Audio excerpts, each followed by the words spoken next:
12전 시작됐는데 한번 앞뒤 좌우 인사하시면서 새해 복 많이 받으세요 한번 하시겠습니다. 예, 새해 복 많이 받으세요. 예, 감사합니다. 예, 존 오토보라는 사람은 매 순간 수만 가지의 선택의 기로에 서 있는 우리가 복된 인생을 선택하는 것을 가리켜서 하나님의 기회라고 그랬습니다. 예, 기회를 놓치면 안 된다는 거죠. 우리 끊임없는 선택 속에 있고요. 그런 가운데 어떻게 살아야 되느냐 하는 것은 대단히 중요합니다. 우리 인생이 매 순간 하나님이 주시는 기회를 어떻게 잘 활용하느냐 여기에 따라서 인생의 승패가 갈리게 됩니다.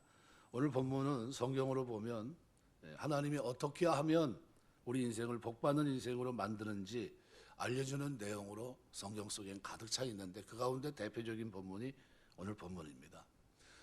구약에서 복을 얘기할 때 크게 두 가지 단어가 쓰입니다. 히브리어로 바라크라는 단어와 아샤르라는 단어예요. 바라크라는 단어는 하나님 앞에 무릎 꿇는 게 복이죠. 하나님 앞에. 그런데 하나님이 인간에게 주신 일반적인 복을 가리킬 때 바라크라는 단어를 씁니다.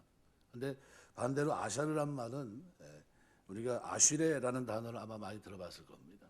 그래서 원형인데 이 아샤르라는 단어가 구약에서 시가서에서 많이 나오는데 일반적인 복도 포함하지만 이것은 하나님과의 교제에서의 인격적인 것들을 얘기합니다. 그러니까 하나님과 인격적인 교제 가운데 하나님이 직접 베풀어 주시는 복, 이게 오늘 본문에서 말하고 있는 아샤르라는 단어입니다. 그러니까 하나님 말씀대로 사는 사람이 받는 복을 얘기하고 있는데 시편 1편은 시편 150편 가운데 서론이면서도 가장 앞에 있으면서 복을 규정하고 있습니다. 그러니까 정말 복받은 인생은 어떻게 살아야 되느냐라는 걸 얘기하고 있는 겁니다. 그래서 어떻게 사는 것이 복된 삶인가를 얘기하면서 단순히 행복하게 잘 사는 사람이 복 있는 거냐 그게 아니라는 거예요. 그래서 성경에서 말하는 복 있는 사람은 하나님이 인정하는 길을 걷는 사람이고 열매 맺는 인생을 사는 사람이고 시련이 오고 그래도 잘 견디고 또 형통한 길을 걷게 되는 사람이다. 그래서 우리 본문은 바로 그런 관점에서 세 가지, 하나님이 인정하는 길을 걷는 사람, 열매 맺는 인생을 사는 사람, 형통한 길을 걷게 되는 사람, 이것을 오늘 본문 시편 1편에서는 복 있는 사람으로 말합니다. 어떻게 하면 복 있는 사람으로 살아갈 수 있을까? 제일 먼저 하나님과의 관계입니다. 하나님과의 우선적인 1순위의 관계를 우리가 잘 정립해야 됩니다. 시편 기자는 오늘 1절 말씀에 보시면은 세 번이나 아니하며 부정어 로를 얘기합니다. 히브리어에서 부정어 로는 절대 부정, 영구적인 부정입니다. 잘라내야 된다는 거죠. 복 있는 사람은 악인의 길을 따르지 아니하며 죄인들의 길에 서지 아니하며 오만한 자들의 자리에 앉지 아니하고 점층법으로 되어 있습니다. 점점 확장해가요. 나중에는 빠져나오지 못하는, 그죠? 놓칠 수 없는 그런 자리가 되겠죠. 그래서 1절을 보시면 세 개의 동사, 세 개의 명사, 세 종류의 악인이 기록되어 있습니다. 그러니까 따르다, 서다, 앉다, 그죠? 꽤, 길, 자리, 세 종류 악인, 죄인, 오만한 자. 점층법을 보여주고 있고요. 악이 자락하는 듯한 모습을 그대로 특성을 나타내주고 있습니다. 여기 악인 레샤임이라는 것은요, 하나님을 두려워하지 않는 자들, 하나님 말씀 대신에 세상의 지혜, 악인들의 꾀를 추구하는 사람들, 말씀을 멀리하는 사람들, 이거를 레샤임, 악인이라고 부릅니다. 죄인 하타임이란 이 단어는 길을 잃어버린 사람을 의미합니다. 그러니까 하나님 율법에서 벗어났다는 의미입니다. 그러니까 하나님 말씀의 길을 걸어가지 않고 자신의 길을 자신의 생각대로 추구하며 살아가는 사람, 이걸 죄인 하타임이라고 부릅니다. 또 오만한 자 레춤이라는 것은 삐죽삐꾸르면서 어떻게 해요? 비웃는 사람을 말합니다. 조롱하는 사람. 그러니까 하나님 율법을 비웃는 사람, 교만을 넘어서 하나님 율법을 우습게 여기는 사람, 이런 사람들을 오늘 본문에서는 어떻게 해요? 버리라는 거예요. 이런 자세를. 그러니까 하나님과의 관계에서 잘라내야 된다는 겁니다. 이 성도들이 의인으로 불리는 것은 세상 사람들에 비해서 선하기 때문이, 그렇게 살기 때문이 아닙니다. 뭐 때문에요? 하나님을 우선으로 두기 때문에 그렇습니다. 그래서 여기 아니하고 이 부정어 로를 통해서 어떤 매 순간 우리에게 주어진 기회 속에서 하나님과의 관계가 끊어지는 것을 두려워하고 하나님과의 관계 우선순위를 두고 살아가는 것을 강조한 겁니다. 그럼 우리 신앙생활 하는 동안 여러분 하나님과의 관계 뭡니까? 경건한 삶이겠죠. 하나님 사랑하고 이웃 사랑하는 율법을 준행하는 삶일 것이고, 그런 삶의 최우선 정점에 누가 있습니까? 나를 위해 독생자를 내어주신 하나님, 그 하나님 경외하는 것이 있습니다. 두려움과 존경의 아름다운 자세를 가지면서 하나님을 제일 위에 두고 있는 거예요. 성경은 이 악인을 그래서 하나님과의 관계가 끊어진 사람으로 표현합니다. 의인은 하나님과의 관계가 회복된 사람입니다. 그러니까 악인은 하나님이 없다고 생각하는 사람들입니다. 악인은 하나님을 의식하지도 않고 하나님을 의지할 필요도 없고 하나님께 물어볼 생각도 없고 자기 생각을 따라 세상의 환경, 여건을 따라 삶을 살아갑니다. 그러다 보니까 자신이 원하든 원하지 않든 하나님을 대적하는 길을 선택하게 되고, 또 하나님 뜻과 상관없이 일을 하게 되고, 또 그것이 그의 가치관이 되고 습관이 되고 그것이 인격이 됩니다. 그러다 보니까 악인이 된 거예요. 악인의 길. 그 길을 걷고 있는 겁니다. 성경은 그 결과를 멸망이라고 표현합니다. 멸망. 그러니까 복 있는 사람은 자신은 하나님과의 관계를 떠나서는 결코 복된 삶을 살아갈 수 없다는 사실을 압니다. 복의 근원이 하나님이시고 자신의 생사와 복과 모든 것을 주관하신 분이 하나님이라고 하는 것을 알기 때문에 하나님과의 관계가 그의 삶의 최우선순위예요. 이 하나님과의 관계가 무너질까 봐 두려워하는 사람, 하나님 경외하는 삶이 무너질까 봐 두려워하는 사람, 이 사람이 누굽니까? 바로 의인들입니다. 예배소 2장 1절에서 3절 말씀해 보시면, 그는 허물과 죄로 죽었던 너희를 살리셨도다. 그때 너희는 그 가운데 행하여 이 세상 풍조를 따르고 공중의 권세 잡은 자를 따랐으니 곧 지금 불순종 아들들 가운데 역사하는 영이라. 전에는 우리가 다 그 가운데 우리 육체의 욕심을 따라 지내며 육체와 마음에 원하는 것을 하며 다른 이들과 같이 본질상 진노의 자녀였다. 뭘 얘기하냐면 세 가지가 이 속에 담겨 있습니다. 육신의 정욕이 내 삶을 선택하게 했다. 내 안에 있는 육신의 정욕. 또 세상 풍조를 따르게 됐고 세상이 흘러가는 흐름을 따라 선택하고 결정하는 그런 삶을 살아갔고, 그 다음에 뭡니까? 사단의 거짓말, 관계, 이걸로 인해 인생을 좌지우지하는 내 삶을 움직여갔다는 거예요. 누가요? 정욕이, 그 다음에 뭐가요? 세상 풍조가, 그리고 사단의 관계에 속아서 살아갔다는 거예요. 그러니까 하나님 없이 살아가는 인생은 자기가 하나님처럼 내가 인생의 주인인 것처럼 살아간다고 생각하지만 사실은 그것은 자기 착각이고, 누가 끌어갔습니까? 내 삶의 주인은 세상 풍조, 육신의 정욕, 그리고 사단입니다. 그가 나를 끌어가서 결국 뭐가 돼요? 진노의 아들들이 되었었다는 거예요. 이들 셋의 공통점 뭡니까? 멸망의 길로 가는 거예요. 멸망의 길. 그러니까 내 마음에 하나님이 1순위가 아니면 언제 내 삶의 주인이 나인 것처럼 여겨지지만 사실 내 안에 숨어있는 뭐가요? 정욕이 주인 자리를 차고 앉아있는 겁니다.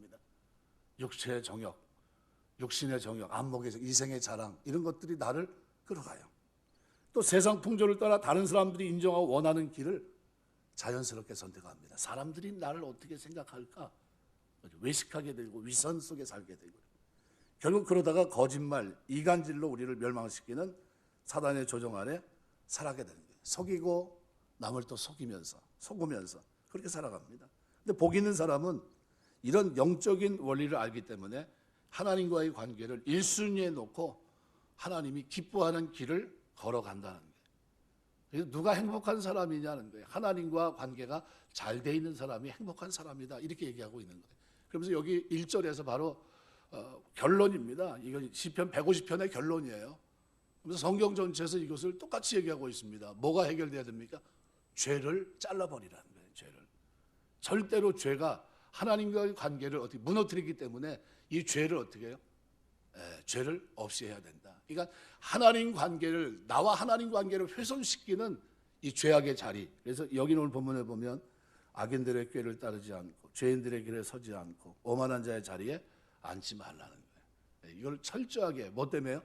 하나님과의 관계를 위해서 죄를 멀리하는 삶을 살아야 된다, 이걸 얘기합니다. 두 번째로 말씀의 기준을 가지고 살아야 됩니다. 베드로전서 1장 24절 25절 보면 모든 육체는 풀과 같고 그 모든 영광은 풀의 꽃과 같으니 푸른 마르고 꽃은 떨어지되 오직 주의 말씀은 세세토록 있도록 하였으니 너희에게 전한 복음이 곧 이 말씀이니라. 이 여호와의 율법은 어제나 오늘 내일이나 변함없는 영원한 말씀입니다. 이 변함없는 말씀을 삶의 기준으로 삼아야 됩니다. 요즘 이 동성애 동성애에 관계된 일들을 하시는 분들이 있어요. 그 이제 커밍아웃 얘기를 얘기하면서 성소수자의 권리를 보장해줘라 얘기를 하는데 뭐 차별금지법 뭐 이런 것도 얘기하고 하는데 거기다 끼워넣고 있거든요. 우리가 법을 축조해서 하나하나 이렇게 다뤄야 됩니다. 그냥 거기다 끼워넣으면 안 돼요. 다른 거는 통과시켜서 해야 될 법이 있거든요. 근데 그 마땅히 통과돼야 될 법에 뭐가 들어가요? 동성애 차별금지법 그 안에 그게 들어가 있는 거예요. 그걸 집어 통과시키면 어떻게 됩니까? 어느 날 갑자기 하나님이 창조한 창조 질서를 무너뜨리는 그런 일들이 시작이 되는 거예요. 이게 뭡니까? 이거는 잘못된 거죠. 우리는 말씀 기준인데, 근데 말씀이 뭡니까? 남자가 여자가 결혼해서 한 가정을 이루고 자녀를 낳고 그에게 하나님 말씀을 가르쳐서 하나님의 기업을 바르게 세우는 거. 이게 하나님 원하는 건데, 그런데 거룩한 백성을 만드는 게 하나님 원하는 건데, 그런데 어떻게 남자끼리 결혼하고 여자끼리 결혼하고 그 남자 결혼도 여러 명이 같이 한 가족을 이룰 수 있고 한 가정이 될 수 있고 말이 됩니까? 부모가 부모 1, 부모 2, 부모 3 이렇게 넘어가고 이게 됩니까? 말이 안 돼. 창조 질서를 무너뜨리는 거거든요. 이거는 어떻게 해요? 받아들일 수 없는 겁니다. 어떤 사람이 받아들일 수 없습니까? 절대 가치인 하나님의 율법 말씀이 있는 사람들이죠. 그래서 시편 기자는 복 있는 사람은 여호와의 말씀을 묵상하는 자, 하가라는 히브리 말인데요. 이 말은 하나님 말씀을 자기 인생의 기준으로 삼고 말씀을 따라 실제로 마음을 다하고 뜻을 다하고 성품을 다해서 적극적으로 삶을 살아가는데요. 이거 묵상한다는 단어를 쉽게 이해하려면요. 예루살렘 그 통곡의 벽, 그 앞에서 몸을 앞뒤로 흔들며 기도하는 모습을 보게 되는데, 기도할 때 어떻게 기도합니까? 시끄럽습니다. 유대인들은 성경을 묵상할 때도 시끄럽고요. 읍졸입니다. 이 묵상한다는 말의 의미가 바로 그겁니다. 내가 하나님 말씀을 인생의 기준으로 삼고 그 말씀대로 살겠다. 나 스스로 다짐하고 외치고 말로서 어떻게 고백하는 그거를 우리는 하가 묵상이라고 합니다. 예루살렘 통곡의 벽에서 기도하면서 계속해서 어떻게 자기 말로 고백하고 다짐하고 막 쏟아내는 그 말이 묵상이에요. 하가입니다. 하가. 이게 굉장히 중요하겠죠. 디모데후서 3장 15절 17절 보면은 하나님 말씀을 그렇게 말합니다. 또 어려서부터 성경을 알았나니, 우리가 아는 표준 개역 성경은 저런 식으로 나가는데요. 다른 성경은 이렇게 말합니다. 그리스도 예수를 믿는 믿음으로 말미암아 구원에 이르는 길을 보여주는 것은 오직 기록된 말씀 외에는 없습니다. 성경의 모든 부분에는 하나님의 숨결이 깃들어 있어 모든 면에 유익합니다. 우리에게 진리를 보여주고 우리의 반역을 드러내며 우리의 실수를 바로잡아주고 우리를 훈련시켜 하나님의 방식대로 살게 합니다. 우리는 말씀을 통해 온전해지며 하나님께서 우리를 위해 마련하신 일을 이뤄가게 됩니다. 이게 디모데후서 3장 15, 17절인데요. 똑같은 이 성경을 그렇게 어떻게 다른 성경에서는 이렇게 바른 성경 이렇게 번역해 놓은 겁니다. 이건 말씀 속에 지혜, 분별, 능력, 생명이 있습니다. 말씀을 붙들고 살려고 할 때 우리 삶 자체가 저절로 어떻게 복된 삶을 선택하고 살게 되는데, 하나님은 하나님 말씀 속에 붙잡아야 될 것과 놓아야 될 것, 사랑해야 될 것과 미워야 될 것 등 그 이상의 모든 것들이 그 말씀 속에 담겨 있습니다. 따라서 말씀을 인생의 기준으로 삼고 사는 사람의 선택은 당연히 복된 선택이 될 수밖에 없습니다. 인생을 살다 보면 늘 평안합니까? 그렇지 않아요. 시련도 있고 고난도 있습니다. 이것이 얼마나 많습니까? 그런데 이 시련과 고난이 오늘 하나님의 백성들에게는 오히려 하나님의 말씀을 선택하는 좋은 기회가 됩니다. 시편 119편 71절 보면 고난당한 것이 내게 유익이라 이로 말미암아 내가 주의 윤례들을 배우게 되었나이다.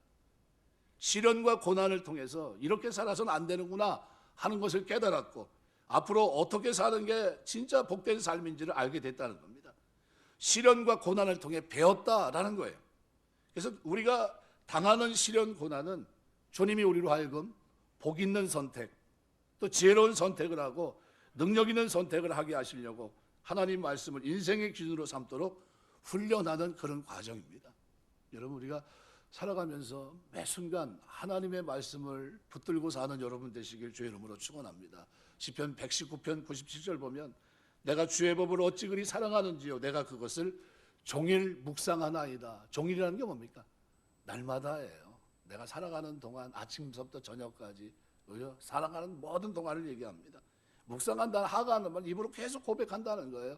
다짐했고 결심했고 그리고 어떻게 그렇게 살겠다고 하나님 앞에 기도하고 이게 묵상이에요. 여호수아 1장 8절 보면 이 율법책을 내 입에서 떠나게 하지 말며 주야로 그것을 묵상하여 그 가운데 기록한 대로 다 지켜라. 그리하면 내 길이 평탄하게 될 것이라 내가 형통하리라. 이 묵상하는 거예요. 묵상. 율법책을 입에서 떠나지 말게 하고 그것을 어떻게 해요? 묵상하여. 어떻게? 주야로. 항상이란 뜻이죠. 항상 살아가는 동안. 그러면 하나님께서 어떻게 해요? 지켜 행하는 대로 묵상한 대로 지켜 행하면 평탄함과 형통함을 주겠다. 이 얘기를 하고 있는 겁니다.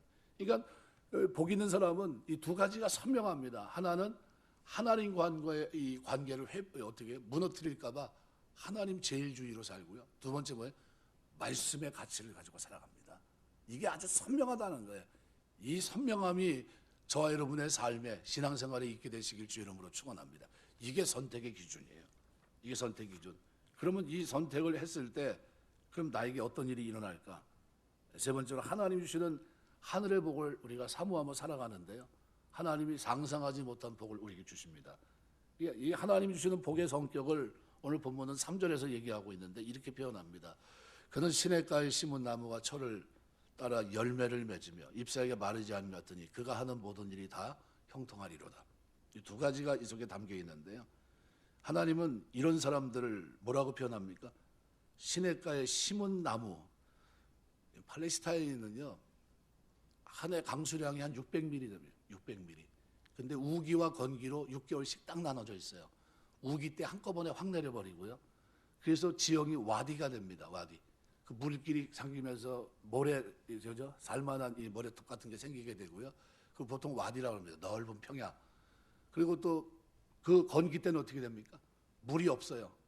시냇물이 흘러요, 안 흘러요? 흐르지 않는 곳입니다. 그러면 여기 말하는 시냇물은 뭘까요? 그거와 관계없이 밑으로 쉽게 말하면 관수라고 봅니다. 수도라고 보면 돼요. 지하수 이런 걸 우리가 생각할 수 있는 겁니다. 관수. 이게 시냇물. 심은 나무처럼. 그러니까 하나님 이게 시냇나무, 그런 시냇가에 심은 나무인데요. 이 시냇가에 심은 나무는 철을 따라 열매를 맺어요. 뭐냐면은 바깥에는 건기와 우기가 교차하니까요. 나무가 제대로 크질 못합니다. 특별히 과실수 같은 경우는 더더구나 더하고요. 6개월은 풍족해가지고 확 지나가는데 물이 6개월은 어떻게 메말아 버립니다. 잘못하면 죽어버려요. 그러니까 나무가 제대로 성장할 때 크질 못하니까 늘 불편하죠. 그런데 시냇가에 심은 나무는 어떨까요? 예, 그런 게 없어요. 그냥 계속해서 뿌리를 대고 있기 때문에 잘 크고 열매도 괜찮습니다. 그러니까 하나님은 열매를 기대하시고 나무를 생명수 시냇가로 옮겨 심어주십니다. 그리고 그에 합당한 열매를 맺게 하십니다. 이사야 55장 10절 11절 말씀해 보시면 이는 비와 눈이 하늘로부터 내려 그리로 되돌아가지 아니하고 땅을 역서 소출이 나게 하며 썩어나게 하며 파종하는 자에게 종자를 주며 먹는 자에게 양식을 줌과 같이 내 입에서 나가는 말도 이와 같이 헛되이 내게로 돌아오지 아니하고 나의 기뻐하는 뜻을 이루며 내가 보낸 일에 형통하리라. 하나님 말씀을 붙잡고 사는 사람들에게 하나님은 어떻게 해요? 시냇가에 심은 나무처럼 축복해 주십니다. 그러니까 가뭄으로 식물이 타들어갈 때 복된 나무는 시냇가에 심긴 나무입니다. 이거는 가뭄에도 아무 문제가 없어요. 장소로 옮겨준다는 겁니다. 그래서 철을 따라 열매를 맺어요. 이 인생이라고 하는 것이 잘 살고 풍요롭게 살았다고 해서 열매까지 풍성합니까? 그렇지 않아요. 자기 인생을 돌아보면서요. 헛살았다고 고백하는 사람이 많습니다. 아, 내가 헛살았어. 자녀들 교육을 이렇게 보면서 헛살았다고 얘기하고 자기 삶을 돌아보면서 내가 인생 헛살은 것 같아 하시는 이런 그 얘기를 많이 하세요. 상담 비슷하게 저녁에 이게 있을 때 이제 오시는 분이 가끔 오셔가지고 얘기를 하시는데 그럽니다. 목사님 제가 인생 헛살았어요. 그러면서 이런 얘기를 할 때 제가 참 미어져요. 그런 얘기를 들을 때. 신앙생활 하시면서 헛살았다는 말을 할 때는 가슴 답답합니다. 몇 마디 조언하고 또 기도도 하고 이렇게 이제 보내드리는데 근데 좀 불편하죠. 여기 시냇가는 그러니까 이스라엘 지형에 비로 인해 생긴 와디를 말하는 것이 아닙니다. 이게 누군가 목적을 가지고 고랑을 파서 물을 흘려보내 만든 시냇가예요. 하나님이 주시는 거죠. 그러니까 황무지 한가운데 난 마른 나무 같은 인생이라 할지라도 하나님 만나면, 그죠? 하나님 관계 우선으로 치고 말씀을 따라 살게 되면 하나님은 황무지의 고랑을 파서 물을 흘려보내고 그를 만든 시냇가에 그를 옮겨 심어 복받은 인생이 되게 하겠다는 거예요. 그래서 예레미야 17장 5절에서 8절을 보시면요, 오늘 본문 말씀과 딱 맞는 말씀이 기록되어 있습니다. 여호와께서 이와 같이 말씀하시니라. 무릇 사람을 믿으며 육신으로 그의 힘을 삼고 마음이 여호와께서 떠난 그 사람은 저주를 받을 것이라. 그는 사막의 떨기나무 같아 좋은 일이 오는 것을 보지 못하고 광야 건조한 것 건건한 땅 사람이 살지 않는 땅에 살리라. 그러나 무릇 여호와를 의지하며 여호와를 의뢰하는 그 사람은 복을 받을 것이라. 그는 물가에 심겨진 나무가 그 뿌리를 강변에 뻗치고 더 익을 줄은 두려워하지 아니하며 그 입이 청청하며 가문을 해도 걱정이 없고 결실이 그치지 아니함 같으니라. 이게 뭡니까? 이게 복이라는 거예요. 그러니까 하나님 중심, 말씀 중심으로 사는 그들이 이렇게 하나님께서 시냇가에 심은 나무처럼 그들을 옮겨 열매 맺게 하시겠다는 거예요. 그러니까 시냇가에 심긴 나무가 복입니다. 여러분 살아가는 동안 시냇가에 심긴 나무 되시길 주의 이름으로 축원합니다. 그러니까 불행하고 내가 뭐 운명적으로 나는 조건적으로 너무 힘들고 나는 뭐 도대체 개천에서 영날 확률이 없다고 하는데 나는 개천이기 때문에 난 힘들다. 그러지 말라는 거예요. 하나님은 그런다 할지라도 너희가 내 안에 말씀이 너희 속에 있다면 내가 어떻게 해요? 시냇가에 심긴 나무처럼 내가 이제는 열매 맺게 하시겠다는 거예요. 열매 맺게. 모든 조건이 어려워도 복이 되는 놀라운 역사로 하나님 만들어주세요. 상상할 수 없는 놀라운 축복 가운데 제일 큰 축복이 뭐냐면요, 인격이 변하는 겁니다. 인격. 하나님 입에서 나오는 말씀은 열매를 맺게 하는데, 지난해 우리가 표어가 뭡니까? 성령의 9가지 열매를 맺는 교회와 성도예요. 사랑이라고 화평 오래 참음 자비 양성 충성 온유 절제 9가지. 하나님을 향해 이웃을 향해 나 스스로 나를 볼 때 이 9가지 열매가 어떻게 맺힙니까? 원래 본질상 우리는 이 열매를 맺을 수 없는 존재예요. 절대로 불가능한 존재입니다. 왜요? 죄인, 악인, 오만한 자에 속해 있었기 때문에. 세상 풍조 쫓아가고 정욕, 사단의 관계에 우리는 무너져 있기 때문에요. 이 열매와는 하등 관계가 없는 사람들이에요. 그런데 누구에게 심겨? 그리스도 안에, 말씀 안에, 하나님 안에 심겨지고 나니까요, 그때서부터 어떻게 해요? 상상하지 못한 열매들이 맺히기 시작합니다. 포도나무에 접붙인 가지가요, 포도 열매를 맺는 것과 똑같이 상상하지 못한 9가지 열매가 우리 속에 맺히기 시작합니다. 그러니까 여러분 이 팔레스타인이 연평균 강유량이 600 정도 되는데 이 물이 흐르고 건기 때는 물이 말라서 이 간헐천 와디가 대부분입니다. 그런데 물이 부족하기 때문에 키가 작은 과목도 많고, 그런데 예외가 있다는 거예요. 예외가. 시냇가에 심겨진 나무는 크게 자라고 사철 푸르고 많은 열매를 맺는데, 이 시내는 인공적인 관계 수를 말하는 거예요. 인공적인. 그러니까 이런 물가에 심겨진 나무는 물이 부족해도 메마르는 법이 없고요. 이 시냇물이 생명의 근원인 누구요? 그리스도하고 관계되어 있다는 거예요. 그래서 이것이 얼마나 큰 축복인가 그걸 얘기하기 때문에 오늘 본문에서는요, 이런 사람에게 그 행사가 다 형통하리로다 얘기합니다. 이거 어떤 사람이 형통하냐 얘기했을 때 성경은 뭐라고 얘기합니까? 딱 2가지 얘기해요. 하나님과 관계를 위해서 죄를 단절하는 사람, 그리고 그 다음 뭐예요? 하나님의 말씀을 주야로 묵상하며 고백하며 다짐하고 결단하고 살아가려고 몸부림치는 사람. 이 사람에게 하나님 어떻게 해요? 시냇가에 심은 나무처럼 열매 맺게 하고, 그 다음에 어떻게 해요? 그 행사가 다 형통하게 한다. 형통하게 한다는 그 원형이 잘라흐라는 단어거든요. 히브리 말로. 이게 무슨 얘기냐면요, 거칠 것 없이 앞으로 돌진하는 모양을 나타내는 단어입니다. 이를 이해하려면 창세기 24장에 보면 40절에 아브라함이 이제 자기 아들 결혼시키려고 종을 보냅니다. 먼 땅이잖아요. 글로 보내서 돌아오는 이 모든 전체를 안고 있는 건데, 주인이 내게 이르되 내가 섬기는 여호와께서 그의 사자를 너와 함께 보내어 내게 평탄한 길을 주시리.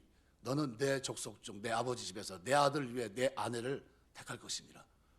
갔거든요. 어떻게 됐습니까? 우물물 하는 데서 딱 만났고요. 그 다음에 어떻게 해요? 그 먼 길을 오는데도 보내줍니다. 그죠? 왔는데 어때요? 그를 통해서 하나님 평탄한 길을 주시고 가고 온 목적을 이루게 하시고, 그 다음에 어떻게 번성케 하십니다. 이게 찰나으란 단어예요. 찰나으. 그러니까 이 단어에 이게 형통입니다. 형통.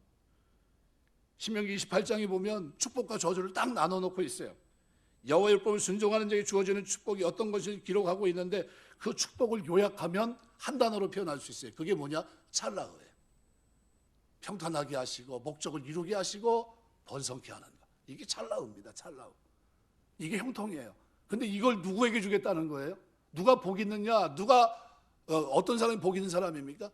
바로 하나님과의 관계를 위해서 죄 된다는 모든 걸 잘라내고 율법을 주하러 묵상하고 기도하면서 하나님 말씀대로 살겠습니다 고백하는 그들은 시냇가에 심은 나무 시절을 쫓아 과실을 맺으며 잎사귀가 마르지 않은 것 같으니 그 행사가 그가 계획하며 나가는 모든 일들이 다 찰나으가 될 거다 얘기하는 거예요. 찰나으. 평탄하고 그 다음에 어떻게 일을 쉽게 하시고 누릴 수 있도록 하시겠다 이 표현입니다. 마르지 아니함 같으니 로 입본 이렇게 되어 있는데 부정어 로가 들어가 있는 겁니다. 영원히 마르지 않는다는 거예요. 영원히 절대로 마른 일이 없다는 거예요. 형통하리로다 찰나고 미완령으로 되어 있습니다.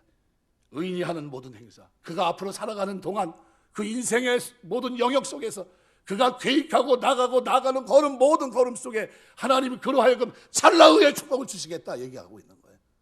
영적인 원리를 얘기하는 겁니다. 누가 복된 사람이냐는 거예요. 누가? 바로 예수 믿고 구원받은 하나님의 자녀들이 세상 정욕 그리고 세상 풍조 따라가지 않고 사단의 관계에 넘어져서 그냥 자기 좋을 대로 사는 그런 아니라 그들에게 사로잡혀 사는 그들이 아니라 하나님을 주로 섬기고 그 말씀을 묵상하며 사는 그들, 입술로 고백하며 사는 그들이 바로 복되고 그들이 열매를 맺고 그들이 풍족하게 되는데 그들이 형통하는데 어떻게 된다는 거예요? 찰나의 미완용을 써서요. 영원토록 마름이 없고 열매를 맺으며 영원토록 내가 그에게 가는 길에 형통함을 주겠다. 그 인생 전체를 형통하게 하겠다. 저는 이삭을 보면서 제가 기도를 합니다. 하나님, 이삭이 가는 곳마다 농사를 짓는데 어떻게 해요?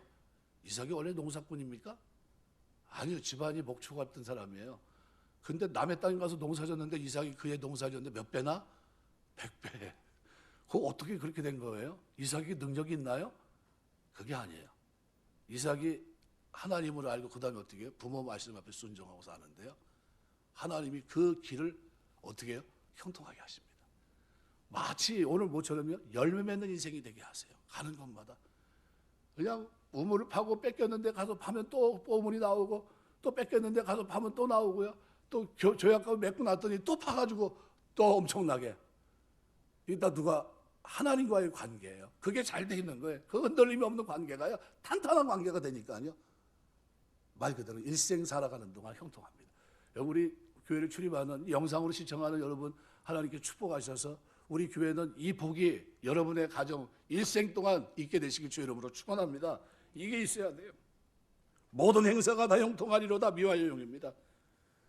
그리고 한 번 더 영역을 보면은 그래서 하나님과 동행하는 게 복이라는 거예요. 그래서 4절에 보면 악인들은 그렇지 않으면 오직 바람에 나는 겨와 같도다. 악인들은 언제 할까요? 진짜인지 가짜인지 구분이 잘 안 돼요. 그래서 알곡이 상할까 봐 가라지를 가만두어라 그랬어요. 잘 몰라요. 언제요? 심판 때입니다. 그래서 악인들은 심판을 견디지 못하고 키질을 하면요. 키질이 언제입니까? 마지막 때 하는 거예요. 알곡인지 축적인지 가릴 때 그때 안다는 거예요. 그때 저 사람이 진짜 복된 사람인지 아닌지 그건 어떻게 심판을 이기는 축복 그건 어디예요? 이미 어디에 있습니까? 복된 길을 걸어간 그들은 하나님이 아세요. 그래서 6절에 보면은 이렇게 변합니다. 무릇 의인들의 길은 여호와께서 인정하시나 요데아으라는 단어인데 원형은 야다으라는 단어예요. 지식으로 아는 게 아니라 지적이고 피상적으로 아는 게 아니라 체험적이고 인격적인 관계를 지칭할 때 쓰는 단어가 야다으라는 단어예요. 하나님이 안다는 거예요. 누구를요? 하나님이 심었으니까 알죠. 하나님 중심으로 살았기 때문에 알고요. 하나님 말씀을 고백하며 살고 있었기 때문에 아는 거예요. 하나님은 그에게 열매 맺게 하셨고요. 하나님은 그에게 형통하게 하셨기 때문에 압니다. 의인은 아세요. 근데 악인은 누굽니까? 세수로 되어 있는 점층법으로 되어 있는 악인들, 죄인들, 오만한 자는 하나님 몰라요. 그들은 망하리로다예요. 망하리로다. 그래서 시편 1편은요.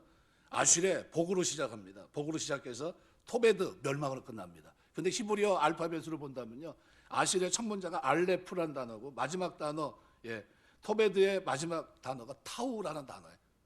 알파벳의 마지막이에요. 알파벳의 처음과 끝이에요. 그러니까 세상이 이 속에 뭐가 담겨 있는 겁니다. 세상이 의인과 악인, 복과 멸망으로 양분된다는 것을 시편 1편이 얘기합니다. 그러면서 양분되는 기준이 뭐냐? 하나님에 대한 자세, 이걸로 갈라진다는 거예요. 이걸 얘기하고 있는 겁니다. 시편 1편이. 그래서 하나님 복 있는 사람에게 주시는 또 하나의 복은 형통한 인생길입니다. 우리 인생길에서 살다 보면 넓은 길도 있고 좁은 길도 있고 편안한 길도 있고 거친 길도 있고 지름길도 있고 둘러가는 길도 있어요. 그런데 정답은 뭡니까? 하나님과 동행하면 돼요. 광야길을 걷는데 불기둥으로 구름기둥으로 하나님이 함께 하시니까요, 살만한 곳이 됩니다. 은혜가 넘치는 곳이 되고요, 하나님이 그들을 보호하는 자리가 되고요, 하나님의 축복의 자리가 됩니다. 그런데 광야길이라도 하나님이 함께 하시면 그 길은 고통의 길이에요. 잠언 14장 12절 보면 어떤 길은 사람의 보기에 바르나 필경은 사망의 길이니라. 우리 길이는 어때요? 괜찮다, 저 정도면 인생길이 괜찮은 거 아니야 얘기할지 모르지만 필경은 사망의 길일 수 있어요. 왜요? 하나님을 경외하는 길이 아닐 수 있기 때문에, 하나님과 관계 속에서의 고백의 길이 아니기 때문에 하나님은 그 사람을 몰라요. 형통한 길은 내가 가야 하는 목적지와 연결된 길입니다. 아무리 넓고 편하고 지름길이라 할지라도 목적지로 가지 않는 길이라고 한다면 이것은 바른 길이 될 수 없고 형통한 길이 될 수 없는 겁니다. 하나님 우리를 가야 하는 목적지로 인도하실 때 때로는 좁은 길로 가기도 해요. 넓은 길, 편안한 길, 거친 길, 둘러가는 길로 인도하실 때가 있습니다. 중요한 길은 어떤 길이 됐든 간에 그 길에서 하나님이 친히 우리와 동행해 주겠다고 말씀하신 거예요. 넓은 길은 다 좋은 거고 좁은 길은 다 나쁜 겁니까? 편안한 길은 좋은 거고 지름길은 나쁜 겁니까? 그런 얘기하는 게 아닙니다. 어떤 길을 가든 하나님이 동행해 주셔야 돼요. 넓은 길을 갈 때 하나님이 동행하시면 하나님이 분별력을 주셔서 꼭 가야 될 길로 가게 하시고, 좁은 길로 갈 때 하나님이 동행하시면 위험하지 않도록 하나님께서 그를 지켜주세요. 시편 23편에 사망의 음침한 골짜기로 다닐지라도 해를 두려워하는 것은 주께서 나와 함께 하십니다. 사망의 음침한 골짜기는 뭐예요? 늑대들이, 맹수들이 우글거리는 그 길을 지나갈 때도 누가요? 하나님이 함께 하시면, 여호와께서 함께 하시면, 주께서 나와 함께 하시면 문제가 되지 않는다는 거예요. 편안한 길을 갈 때 우리 주님이 함께 하시면 방심하거나 유혹에 빠지지 않도록 일깨워 주시고, 지름길을 갈 때 우리 주님이 함께 하시면 교만하지 않도록 우리를 경계시키시고, 둘러가는 순례길에서는 끝까지 완주할 수 있도록 인내와 그리고 우리에게 소망을 주십니다. 그래서 6절은 하나님이 이런 사람을 안다는 거예요. 무릇 의인의 길은 여호와께서 인정하신다. 하나님 의인의 길은 여호와께서 안다는 거예요. 왜? 처음서부터 그들은 선택을, 하나님 선택했고 말씀을 선택했고 그리고 읊조리면서 묵상하면서 그 길을 걸어갔고 순간순간 바른 선택을 했기 때문에 하나님은 그 일을 시냇가에 심은 나무처럼 옮겨 심어서 관수를 대주시지, 물을 대주시지, 그에게 필요한 영양분을 계속 공급해 줬어요. 열매 맺게 하시고 푸르게 하시고 그 행사가 다 형통하게 하셨어요. 아세요? 하나님이 농사 지셨기 때문에 저거 내 것이란 걸 아세요. 그래서 내가 그를 안다는 거예요. 의인들의 길은 여호와께서 인정하시나 여호와께서 아시나 악인의 길은 망하리로다. 모른다는 거예요. 처음서부터 악인, 죄인, 오만한 자는 뭐예요? 3종 세트예요. 점점점 점층법이에요. 하나님 없이 살아가면서 오만한 자의 자리에 앉은 거예요. 삐죽삐죽거리면서 말씀 오시죠. 에휴, 저것들 예수 믿는 예수쟁이들이야. 그러면서 산다는 거예요. 그러면서. 근데 그 결과가 뭐예요? 망하는 거다. 이 두 길을 딱 처음서부터 얘기하고 있는 겁니다. 정말 복된 인생을 살고 싶다면 복의 근원이신 하나님과의 관계를 우선순위에 두고요, 하나님 말씀을 인생의 기준으로 삼고 하나님이 주시는 복을 삼아야 돼요. 하나님이 이 땅에 살아가는 동안 저는 시냇가에 심은 나무로, 하나님이 심겨진 그 나무로 이 땅을 살기를 원합니다. 이것이 여러분, 저와 여러분의 소원 되시길 주 이름으로 축원합니다. 하나님, 저는 하나님이 심겨준 나무로 이 땅을 살기를 원합니다. 그럼 그때서부터 누가 책임져요? 하나님이. 내가 선택한 선택은 하나님만 선택하고 하나님만 경외하기로 했고 나는 그 말씀대로 살기만 결정했는데 하나님은 나를 옮겨놓고 물을 대고 그저 열매 맺을 수 있도록 가뭄에도 어떤 상황에도 흔들림 없는 찰나의 축복을, 형통의 축복을 나에게 공급해 주시는 거예요. 그리고 나는 너를 안다. 마지막 심판 때도 내가 너를 기억하고 있다. 이렇게 얘기하세요. 그러나 악인들은 출발서부터 어떻게 하나님 말씀을 버리고 하나님을 버린 그들은 하나님이 모른다는 거예요. 그들은 망할 것이다. 내가 그들은 기질할 때 그들은 드러날 것이다. 얘기합니다. 여러분 어디에 속해 있습니까? 하나님 경외하고 말씀 사랑하고 열매 맺는 이 모습, 형통한 길을 걷는 그들이 의인입니다. 복 있는 사람이에요. 하나님과 그 말씀을 멸시하는 자는 악인이요 복 없는 사람이고 그들은 세상 정욕과 세상 풍조와 그리고 사단의 관계에 넘어가서 자기 좋을 대로 살아가는 사람들이에요. 근데 우리는 하나님이 이렇게 부르셨어요. 감사한 거예요. 2022년 한 해를 살아갈 때 진짜 우리가 기도할 제목이 있다면 뭘까요? 하나님, 이 아실의 이 복, 진짜 인격적인 복, 하나님 아는 복, 하나님을 고백하며 묵상하며 나가는 주시는 이 평탄한 이 형통함이 오늘 나에게 있기를 원하는 소원 아닙니까? 오늘 기도할 때 하나님 앞에 이런 기도 드리세요. 하나님, 지금 내가 지금까지 살아오면서 내가 세상 풍조의 정욕에 사단의 관계에 속아서 하나님 제 우선으로 섬기지 못하고 말씀을 묵상하지 못하면서 말씀을 제 우선으로 섬기지 못했다면 이제 금년서부터 내 인생을 바꾸려고 합니다. 하나님, 내가 시냇가에 심은 나무로 주께서 관리하시고 물을 대주시고 열매 맺게 하시고 형통케 하시는 그 인생을 살아갈 수 있는 하나님이 아는 인생으로 살아갈 수 있도록 나를 붙들어 주옵소서.